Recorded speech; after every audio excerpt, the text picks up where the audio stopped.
High গো শিশুকালে মহাহরণে সন্তানের হুর গতি।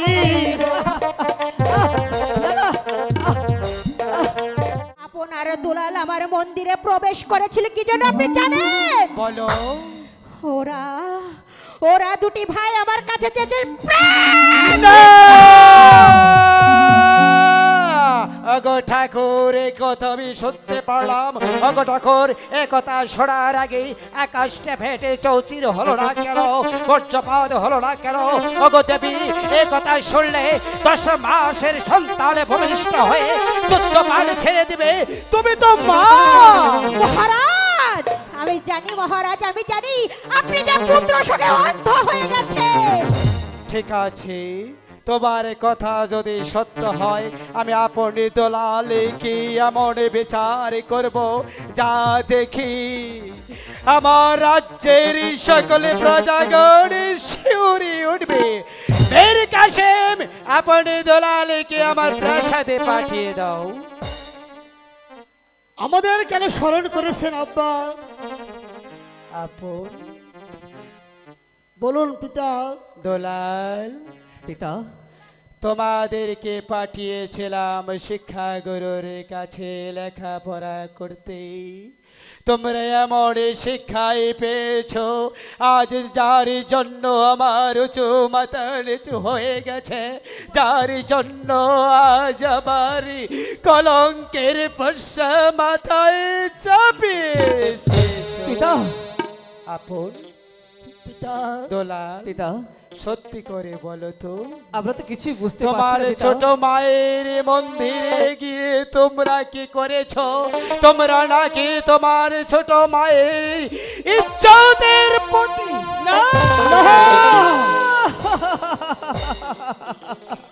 সত্য কথা বলবে না? দাদা, এ কি সম্ভব পিতা?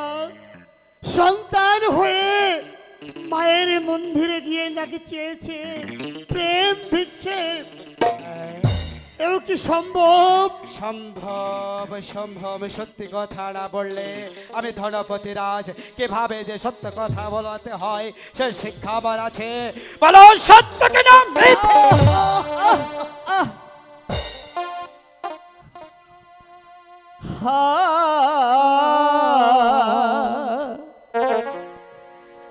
আপনি রে পিতা মারছে হাতে চাবুক দিয়া।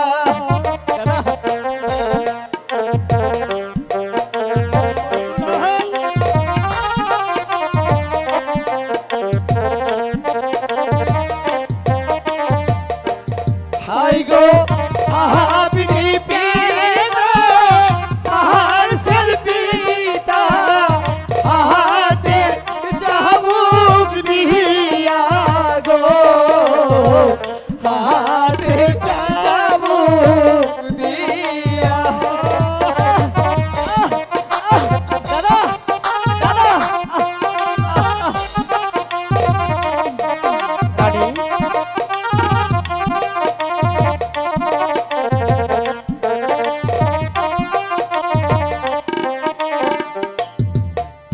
হায় আহারে দা খেলো কপাল ছিল নসিবে।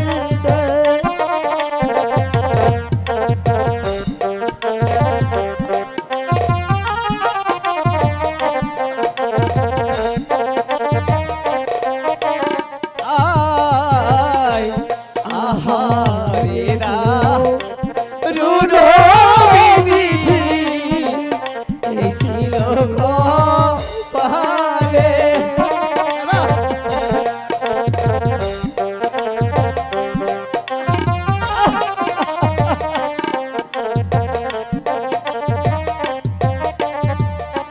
হাই গো শিশুর মাঝে মহাবলী গিলে তুই লালই দো তুলে গো, তুই লালই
হাতে ধরি, পায়ে পড়ি, মারবে নায়া মারে।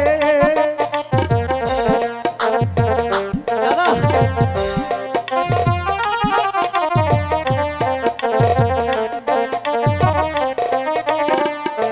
হাই গো চাহা বুক জ্বালা